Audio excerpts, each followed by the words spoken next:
Excellent.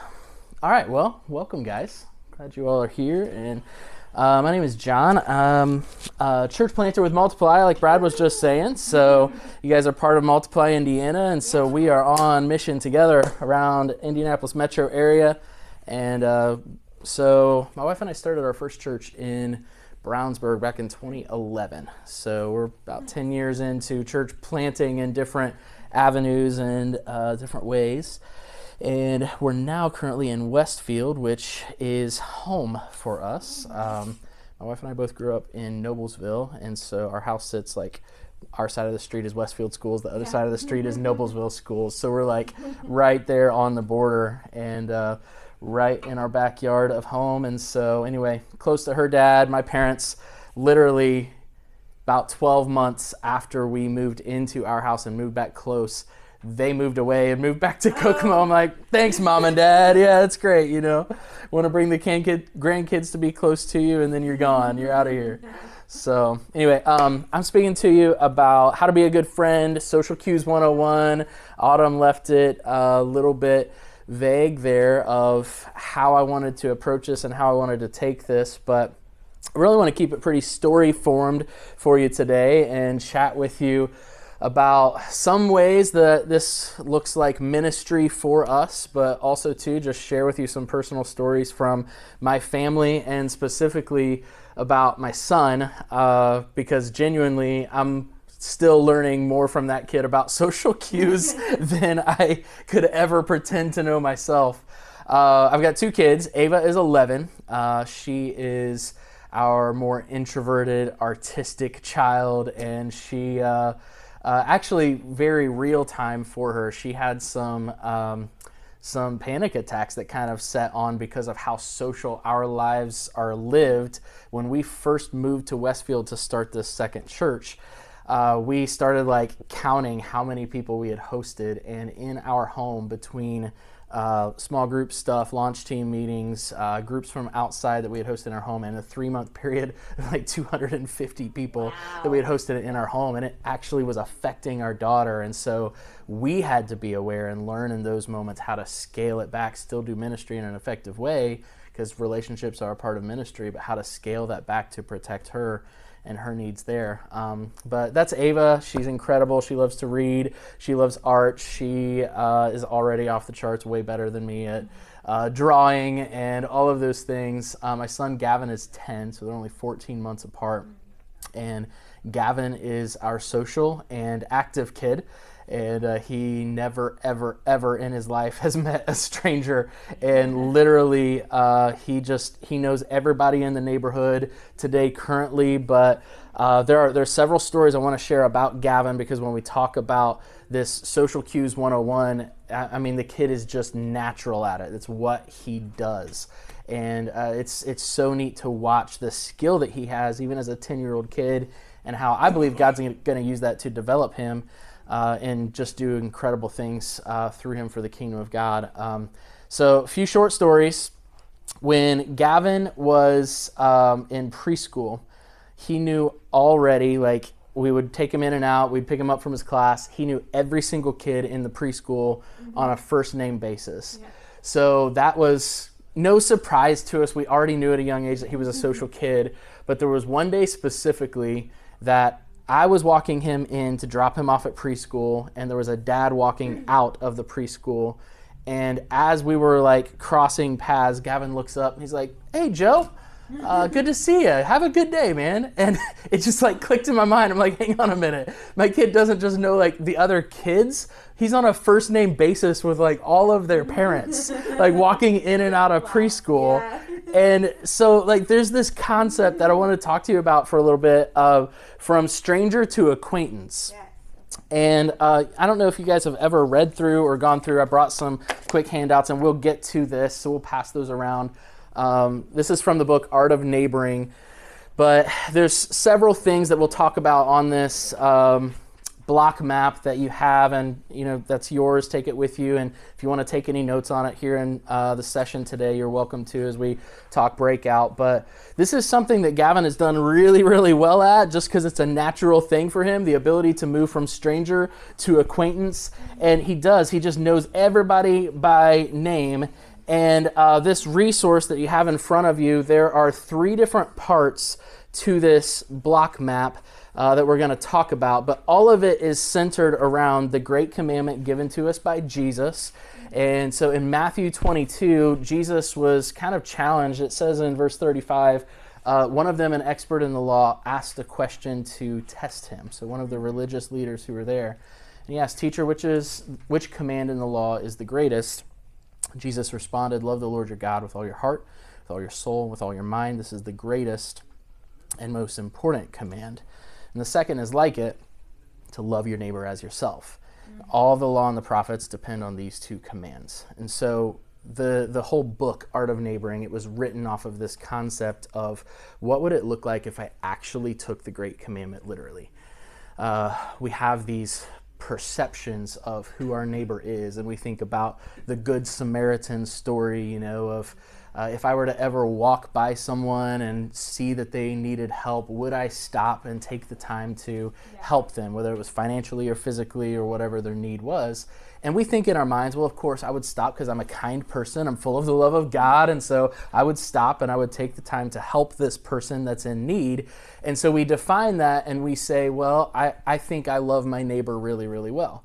And it's almost this romanticized version of it. We get connected to churches, and whether that's as a teenager in youth group or as an adult, we start to help with mission trips or whatever that may be. And so we think in our mind, well, I'm going on these mission trips, and so I'm going across the world and I'm helping this person that's overseas, wherever it may be. And so in my mind, I've satisfied this piece of, well, I am being a good neighbor. I'm fulfilling the great commandment.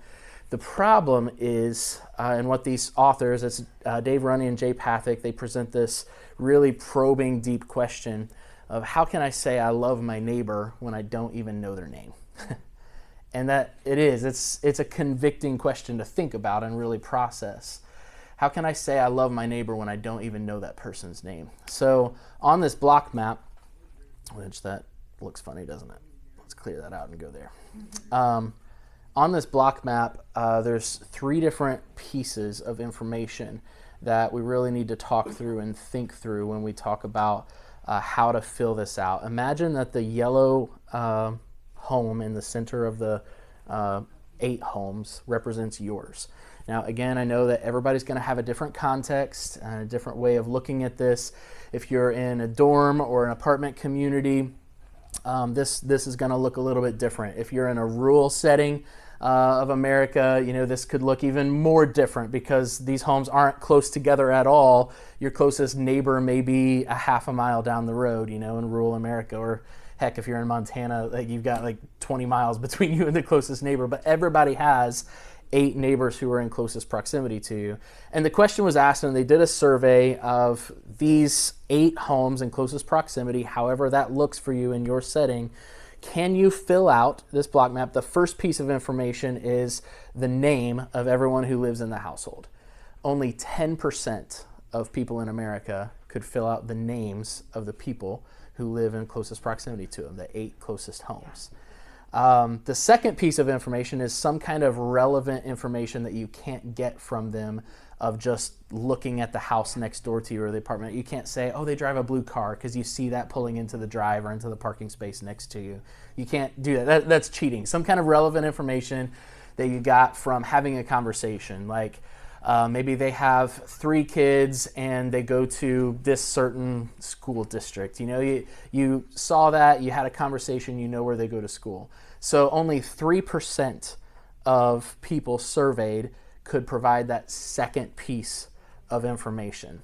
And then the third piece of information is something a little bit more in depth. You go to the deep waters of the heart, to the depths of the soul of, maybe their mother had cancer and passed away last year. Well, it's not something you bring up in just this casual conversation. You know, you had to get to a place where you connected on a deeper level with this person in order to go to that place and have that conversation with them, which really takes us from this initial concept of from stranger to acquaintance, and you move from acquaintance to relationship. Because God didn't call us, and he doesn't tell us in that great commandment in Matthew 22 to go and to make acquaintances. Yeah. He tells us to go and to love your neighbor. He wants us to build relationships. And so for us and our church family, this is something that we say all the time at our church. It's called North Circle Church, and we say we want to help you, we want to equip you as our people to begin and build relationships in the neighborhood where you live. Mm-hmm. It's a first step. It's not everything about what God has called us to do and to be, but that's what we want our people to take as a first step in what it looks like to be a good friend, to be a good neighbor, to begin to fulfill the great commandment. And so moving from stranger to acquaintance. And we have a lot of really great friends in our neighborhood, and we've been very strategic about this with both our family, ourselves, as well as promoting this and sharing this with our entire church family. If this is something we believe God really does want you to do well. And so our kids, they're free to roam the neighborhood where we live. They go and they run with their buddies all over the place. There's some game, I don't even know how it works. It's called Among Us. That's like every kid loves it right now. And so like they're loving it, and they go play Among Us all over the neighborhood. And I don't even know how it works, but they've got their little gang that they hang out with and run the neighborhood with. And it could be. I have no idea. Yeah, great. That's a dad win right there. I don't even know what they're playing. So I'm trying to figure out who murdered who. That's wonderful. Found the murderer, well, there you go. So they love the game, and they're playing all the time. But Gavin specifically, using that gift that he has, and I want to kind of keep bringing this back to the storyline of just the skill that he has, because some people are gifted with it. Yeah. So Gavin loves to ride bikes, and specifically one day he was riding around the neighborhood, and I mean, it's not like this is not one of our 8 closest neighbors. Like, we live on the far north side, and this guy lives on the far south side of our neighborhood. And Gavin was riding his bike, and he saw the garage door open, and we know them. We've, been acquaintances with Mike and Jenna, and they've got a little boy named Ezra. And we know who they are, but I wouldn't say we're like best friends, like we've been over to each other's houses or backyards a handful of times. So Gavin sees the garage door open, he stops in and he talks to Mike. And if you know Mike's story, we've grown to know each other a little bit more in the last year or so. Mike is a very strange case, medical condition. He has cystic fibrosis, but Mike didn't know he had cystic fibrosis until he was in his early 30s, which is really rare. Typically, and I know this is a little bit harsh to talk about, but that's kind of the end of your life expectancy with cystic fibrosis, is in your early to mid 30s. And that's when Mike discovered he had it, which was super strange. Mike was actually a semi-professional basketball player and was playing basketball with cystic fibrosis and was starting to have a lot of physical difficulties with that, went to the doctor, and that's how he discovered it. And so anyway, about 2.5 years ago, Mike's physical activity just completely changed when he found out he had cystic fibrosis. So he had a bike, but it was hanging in his garage, and Gavin pulls up on his bike, and he doesn't know the innocence of a 10-year-old kid. He pulls up and he's like, Mike, what is the PSI, what do your tires take, the PSI pressure in your tires? And Mike's like, I have no idea, kid. Like, what are you talking about? And he's like, well, let's find out. So he pulls his bike off of the rack in his garage, gets it down, looks at it, finds out what the PSI is on his tires, and Gavin's like, hey, let me help you pump them up. So Gavin steps in and starts pumping, and they just start this conversation. And within about 5 minutes, Mike had not ridden his bike in 2.5, 3 years, takes it down off of the rack, pumps his tires up, does some maintenance things with it with Gavin, and Gavin's talking him into going on a bike ride around the neighborhood. So here's this guy with cystic fibrosis who hasn't ridden his bike in 3 years, and Gavin just like naturally comes in, begins this conversation. He's just like boom, boom, boom, boom, boom. Like the kid has some crazy social skills, and he knows how to take this relationship from this personal connection from acquaintance to relationship.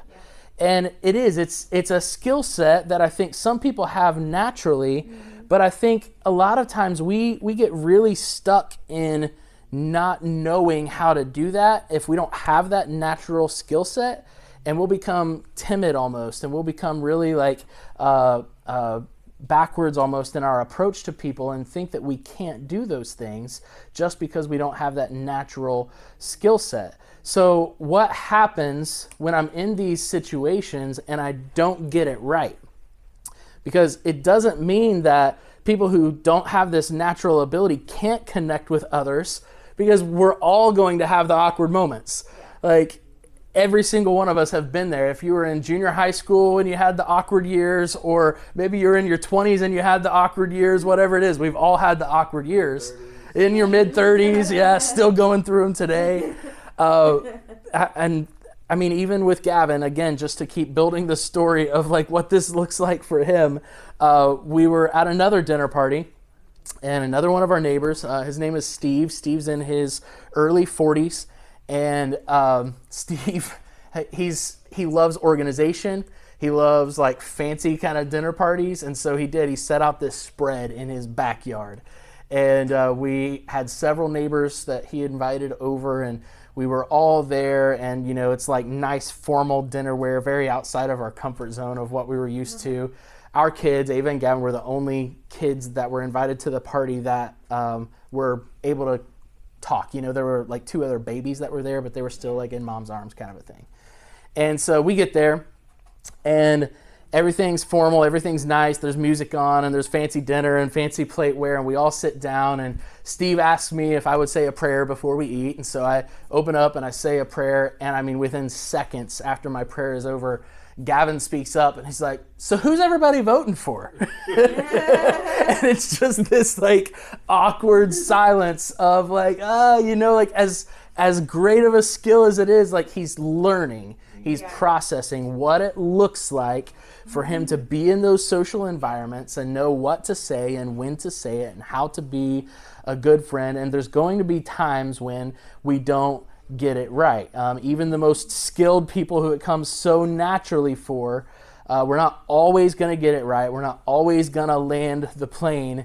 But this process and thinking through, what does it look like to move from stranger to acquaintance, from acquaintance to relationship, and how do I give myself the space and give myself the permission to not always get it right?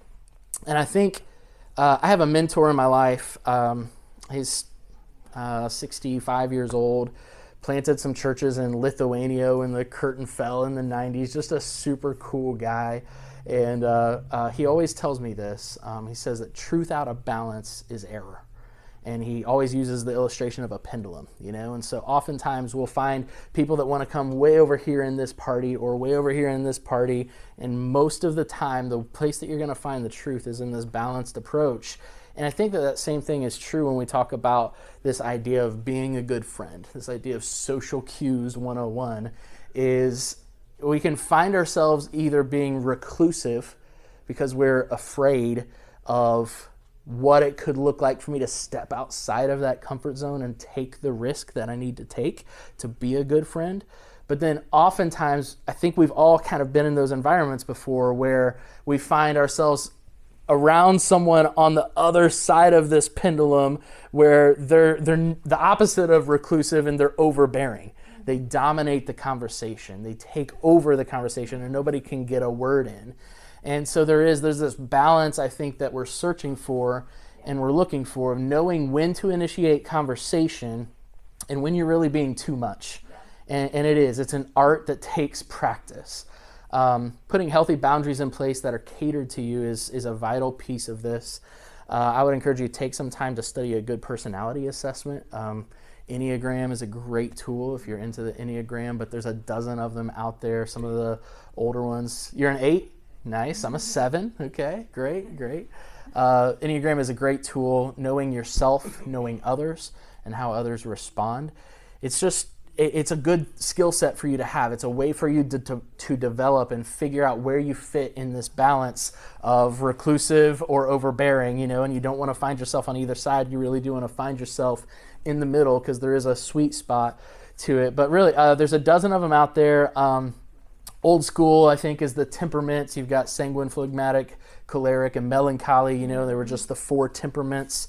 Then you've got the DISC assessment, which is, you guys may even have to help me on that. There's like direct and intuitive, is that right? Supportive and correct. I could have those off. There's the golden personalities or Myers-Briggs. Any of them will work. Find the one that you prefer. Learn yourself and then learn others and how to respond to others based on those personality temperaments, because everyone is different and wired in unique ways. So just, again, know yourself, know how others perceive you. It's a strong skill set to develop. But even here, looking at Scripture, in Matthew 17, we see this really interesting scene take place. In Matthew 17, verse 1, it says, "After 6 days, Jesus took Peter, James, and his brother John, led them up on a high mountain by themselves, and he was transfigured in front of them, and his face shone like the sun. His clothes became as white as light. Suddenly Moses and Elijah appeared to them, talking with them. Then Peter said to Jesus, 'Lord, it's good for us to be here. I will set up 3 shelters here, one for you, one for Moses, one for Elijah.' While he was still speaking, suddenly a bright cloud covered them. A voice from the cloud said, 'This is my beloved Son, with whom I am well pleased. Listen to him.' When the disciples heard this, they fell face down and were terrified. Jesus came up, touched them, and said, 'Get up, don't be afraid.' When they looked up, they saw no one except Jesus alone. As they were coming down from the mountain, Jesus commanded them, 'Don't tell anyone about the vision until the Son of Man is raised from the dead.'" So we have this story and this scene. And I mean, of course, the transfiguration that happened here, that is the main focus of this passage of Scripture. But for today's topic, what I want you to really focus in on and think about is, how many followers did Jesus have? How many disciples did he call? You guys know? Or I should say apostles, very specifically. How many apostles did Jesus call? 12. Okay, he had 12. How many were on this mountain with him? 3. What do you think that looked like for Jesus to call 3 and not to call 12 to follow him up the mountain? How do you think the other apostles felt in the moment? I mean, clearly this is Jesus. He didn't make a mistake in who he called.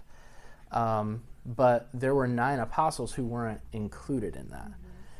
And how did that make them feel? We don't know the answer to that. I don't think you can find that anywhere in Scripture of how the other 9 were feeling.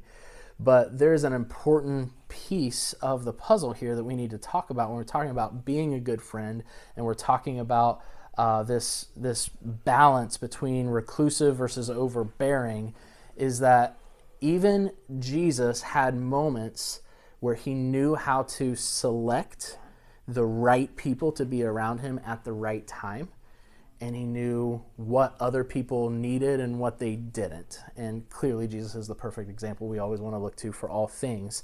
But Jesus built this first church, and he had around 72 in Luke chapter 9, I think it is. We had 72 that he sent them out 2 by 2 into the city. By the time you get to Acts chapter 1, he had 120. So how did he balance the need for more people who needed him and wanted to be close to him with those that he was closest to? There's a book called Discipleship That Fits. Alex Absalom and Bobby Harrington co-authored the book Discipleship That Fits, and they talk about the sociology that's behind different sized groups of people in your life. And they use this setting here in Matthew 17, where you see that Peter, James, and John were the ones who were really closest to Jesus, and Jesus kind of created this inner circle for himself of people who were closest to him. And Alex Absalom and Bobby Harrington, they really do a great job of talking about the sociology behind that and why it's important for us to have a small, tight-knit group of people that we're very close to in our life. That's healthy for you to have. It's healthy for every one of us to have. But then there's also some sociology to this next size group, this group of 12, where it's like you know each other really, really well, but maybe you're not going to those like deepest, darkest, intimate places with this group of 12. You know, you save that for those that you're closest to, the group of 3. And then they talk about this next layer of this group size of maybe this 40 to 70 kind of range where everybody knows your name, but you're on much more of like an acquaintance type basis, or maybe that level 2 basis that we talked about on the block map there, where you know some identifying information, but maybe you don't know the deep well places of your heart, you know, with one another.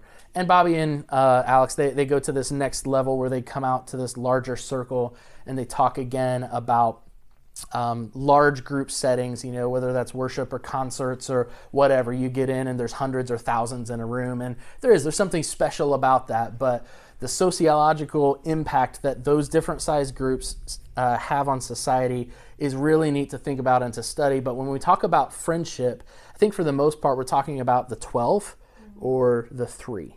You know, those are the ones that we would call in our lives the close friends. So how do we handle those we are closest with? What does it look like for us to be close with those people, to be vulnerable with those people, both directions? I am vulnerable with them, and they are vulnerable with me. I want to take a minute. We have a whiteboard. Yes, I love whiteboards. We're going to get off camera for a minute. So if you take just a minute and think through relationships in your life, and let's just say that the graph is going, I didn't erase well. That's okay. The graph is going this way. So a level 1 would be a relationship that is more of your, what's the term? Let's keep our terminology the same. We said from acquaintance, stranger to acquaintance, acquaintance to relationship. So let's call level 1 is where you start, and that's stranger. Okay, and then let's call level 3, acquaintance. Thank you so much. And then here, let's even go here, level 4. Let's call relationship.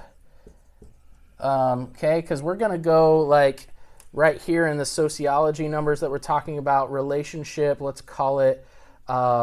This is the 12, and let's call acquaintance. Let's call this your group of like 40 to 75. And then let's call somewhere in here, I don't know what word we're going to use, but let's call this hundreds, you know, and maybe this one up here, thousands, okay? And then here, you've got your deepest, okay? Relationships. What happens if you develop a relationship and someone in your neighborhood, one of the 8 closest homes to you, you go out of your way to walk down, you see them shoveling their drive a couple weeks ago when we got all the snow, and you walk over 3 doors down because you haven't met them yet, and you're like trying to find out some information, and you go travel down trying to deepen the relationship from a level 1 to a level 5, and you try to like travel down this path, and you get to where you're hearing some like you know a little bit about their name and a little bit about their story. You find out they're a nurse. The wife is a nurse at whatever, IU North, and the husband's a pharmaceutical rep through Eli Lilly downtown here, whatever. So you're starting to figure out some more identifying information, and you move from a stranger down to say like a level 3. You know, you've gone to the acquaintance stage. You feel like things are going really, really well. And you make an invite. You stick your neck out, and you make an invite, and you try to figure out how to take it into more of a relationship, and you invite them to a backyard barbecue, whatever it looks like. I'm very much so speaking in my context. Maybe your context looks very different if you're downtown. I get the whole like urban versus suburban vibe. And so I'm thinking through my neighborhood and what it looks like as I talk this out loud, but just put it in your context however you need to. What does it look like if this person you're trying to move to deeper relationship with constantly puts up a wall, and that person stays right here at the level 3 and they won't let you go any deeper? They never show up to your backyard. They never do. What does that look like? Where is the relationship at? What level would you classify that? You want to take it to a 4, but your neighbor's hung up at a 2 or a 3. The reality with that relationship is it's only as deep as the least deep party involved. Yeah. That relationship is stuck at a 2. Even though you're trying to go 3 or 4, that relationship's stuck at a 2. Yeah. And you can't go deeper until both parties are willing to go there. Relationships are a two-way street. And that can be one of the most difficult pieces of relationship building and being a good friend, is that it doesn't only depend on you. Relationships are reciprocal and they go 2 ways.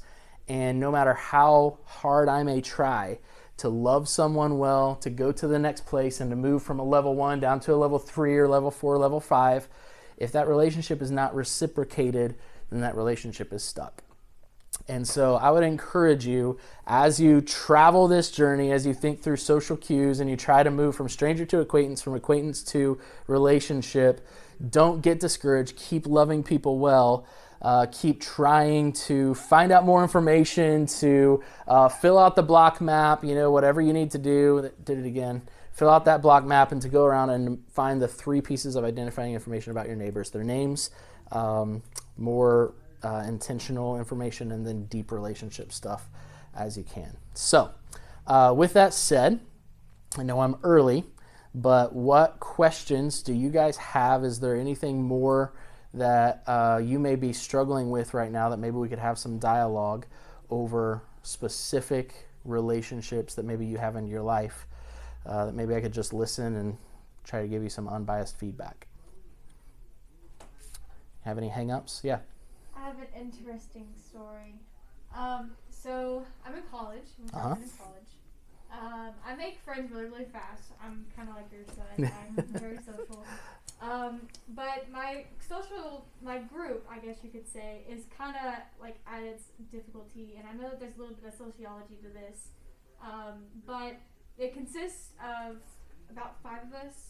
And at one point we ended up like just kicking one of our friend members out because he was super negative and just like dragging the group down and made everyone feel uncomfortable. And then there was another friend in the friend group who was also doing a similar thing, and then we ended up kicking him out. And so it was really weird, like we just keep kicking people out of the friend group. Yeah. But one thing that we struggled with as a group was just communicating. And so my question is, like, when you have a group of friends and it's mixed, like female and male, and we all have a similar interest, like music, that's where we all related friends. Yeah. But I guess my question is, like, when it comes to communicating as a group, as a friend group, what is your best advice when it comes to like wanting to keep a strong group of friends that is kind of big, without really making one or the other excluded or feel like they're not as involved? Sure. I guess. Yeah, I think John, one thing, you have to rephrase the question for people who are going to be watching later. So okay. They can hear it through your mic. Okay, gotcha. So I need to repeat the question. Yeah. So the question was, how do we have strong communication in a group of friends that are both male and female, group of friends, have this common bond around music, but oftentimes there are people who kind of toxic to the group, if I'm wording that well. And so we've had to create some space and separation so that the toxic nature of these couple of people don't spread throughout the whole community. Is that right? Is that rewording it well? And I would say you're going to have a lot of situations, as you enter into seasons of your life. This sounds awful because there are friends that I've had for my whole life, and then there are friends that I've had that are very much so seasonal. And I don't think that that's always a bad thing. Not every friend that you're going to make is always a lifelong friend. And I think God puts the right people in your life at the right time.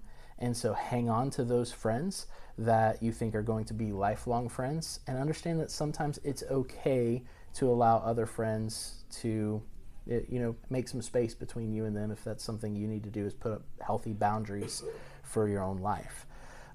Now, where it gets interesting and difficult is when you start thinking about being on mission, how God has called you to be on mission, because you don't want to create this sense of exclusivity of like, we have this holy huddle over here of our friends that we follow Jesus, and if you're going to be toxic, then you can't be in this group. How do we take the light of Jesus to this person who needs the light of Jesus? And that's where it gets messy, and there's no clear-cut answer to that. A lot of it really does, I believe, just come down to a judgment call on your side of when can we include them, when can we share the light of Jesus with them, and when is the toxic nature of their attitude or their life hurting the camaraderie of the rest of the group. And I think that is just a judgment call that you have to make as a follower of Jesus, and pray through it, talk about it with your friends, and make that judgment call together. And it's not perfect. I think sometimes you're going to get it right and sometimes you're going to get it wrong. And so part of growing and part of maturing. Did that answer your question? Yeah, no, that Okay. does, for sure. So we can try to repackage it and rephrase it again if we want to talk more about it. Anything else that you may have? Any other questions? Relationships you're struggling with right now, maybe? Yeah. So I'm a freshman in high school, and I'm brand new to friends. Yeah. I switched over from a public school to a private school, and that's a really big difference because there's only 12 freshmen in middle school. So we're all moving from one place to another, as all of us have the same problems. But I have a lot of friends back in public school, and one of them is angry at me because I switched to a private school because I made that choice. Yeah. Because I play basketball, and I was her basketball buddy. She's kind of upset at me for making that decision, and I'm having a hard time because my grandma had passed away when COVID kind of hit, but right before COVID hit, and losing her is kind of like losing. She was like my best friend, and now I'm kind of drifting away from my friends, which is understandable because I'm in a different environment, but it's different from someone being mad at me for making a decision that had to be made. Yeah. So if I'm hearing you correctly, your question is, are you wanting to know how you stay close to this friend, or how do you handle the pressure of her not understanding? Try to phrase the question for me there. Stay close to her. Okay. How far away do you live from her? Are you still in the same town? Okay. So how do you stay close to your friend when you've changed schools and you're now in a different school system than she was when you used to have this common thing with basketball or whatever?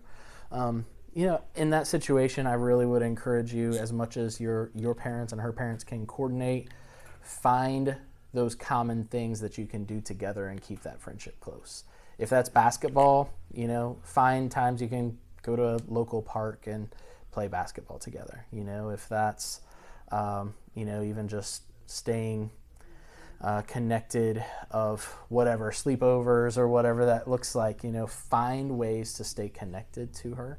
And I think the more you can do together and the more common things you can do together, then the better that's going to be. So I just encourage you to get together with your parents, keep pursuing that friendship, and don't give up on it. Oftentimes the distance of time, just being in different spaces, can create distance in the relationship. So the more you bring those distances back together, and bring it closer, the more that relationship will continue.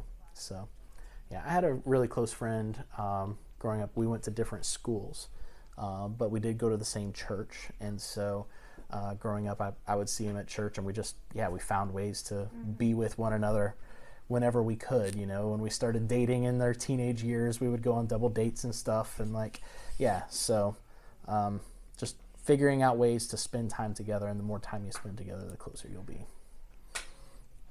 Anything else? Any other questions? Okay, well, I would recommend highly to you The Art of Neighboring.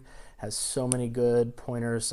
Its focus is on neighboring, but I think there's such a close relationship between being a good neighbor and being a good friend. Like, they really go hand in hand. Also, too, the other book I mentioned is Discipleship That Fits by Bobby Harrington and Alex Absalom. Great stuff on the sociology of those different sized groups and what those look like. So I would recommend either of those to you moving forward. And I'd be glad to sit and chat for as long as you want to. Yeah. Sorry, I have another question. No, you're fine. So going back to kind of the neighbor thing, and you talking about being one person being stuck in between the 2 and 3, and the other being like you wanting to go down to 4. Mm-hmm. In that situation, would you just kind of just give up on them, like give up on trying to pressure them into that relationship, and just come to terms that it's just not gonna be what you want it to be? I mean, I would say at some point you have to remember that you've only got the capacity in your life for, a few to a handful of level 5 relationships. Mm-hmm. You don't want 40 deep relationships in your life. That's too many to manage for anyone. So, just kind of be aware of your capacity here. I would say more social people are probably going to lean heavier on this 75 in this range here, maybe this level 3, whereas maybe more introverted people may even be less than 40. Maybe their group is 25 and that's all they want to have at this level. And, so just again, gauge yourself and know who you are and who God created you to be and how he's wired you. And so, I would just be aware of that. I would say even in looking back to Jesus, and the relationships that he had, it says that he went up into a mountain to pray, and after communicating with the Father all night long, he came back down out of the mountain, and out of the disciples that were, a lot of them from John the Baptist, people who had come to hear him, he selected 12 people to be his apostles. And then out of the 12, he selected the 3 that were closest. So there very much so is a process of selection of people that you are going to want in your life that are good, healthy friendships and relationships that you're going to have. And when it comes to the 12 and to the 3, I would be really selective with those. And when it comes to someone saying no, recognize that if they're saying no, they don't need to be here anyway, Find someone else. Now, when it comes to someone saying no here, and you're talking about more of moving someone from stranger to acquaintance, and you want to move them down to a deeper relationship, and they're saying no, there is a sense of persistence that probably needs to exist on your part, because some people, a guy named Nelson Searcy, he worked with Rick Warren in Saddleback Community Church in Southern California for a while, and then he planted a church in New York. Trying to think of the name of the church. I guess that doesn't matter. But anyway, Nelson Searcy was the first person I heard use the term crowded loneliness. And he said it's this phenomenon that we experience where he was in New York City, and people in New York City, they would live in these high-rise condominiums with literally thousands of people in it. But the number one problem that people were facing was loneliness. And you can't find someone to have a relationship with, and you live in this condominium with thousands of people. And it is this weird phenomenon that he labels crowded loneliness. And I don't know if that was original to Nelson or if he stole it from somewhere else. But sometimes people need you to be persistent. They need you to move from a level 2 to a level 3 in the relationship. And they may be resistant because it goes against what is natural to them, against what they know in society, because oftentimes people don't know each other. So they may need you to be persistent. And again, there's so much to this, social cues, being a good friend, there's so much to this that really leans into your judgment and your perception of what is good and what is not. And it takes a lot of practice. It's an art. If it's not something that's just natural to you, it's an art, and it's a delicate balance that you learn as you go. So I would just say, read the situation. Make a good judgment call on your end of, is this person telling me no because they already have all of these relationships? Or is this person telling me no because their life is too busy with whatever, work, school, just busy, mundane tasks, and they need a good friend right now, so I'm going to be persistent and keep asking until they say yes. Just make a good judgment call there, and again, try and find yourself not reclusive, but not overbearing, somewhere in the center. So, yeah. Anything else? Okay. You guys are awesome. It was a little bit short, but hopefully it was good content for you. And I'll be around for a little bit. If you have any questions, I'll be glad to stay and chat as long as you need to. Thank you. Cool. You're welcome.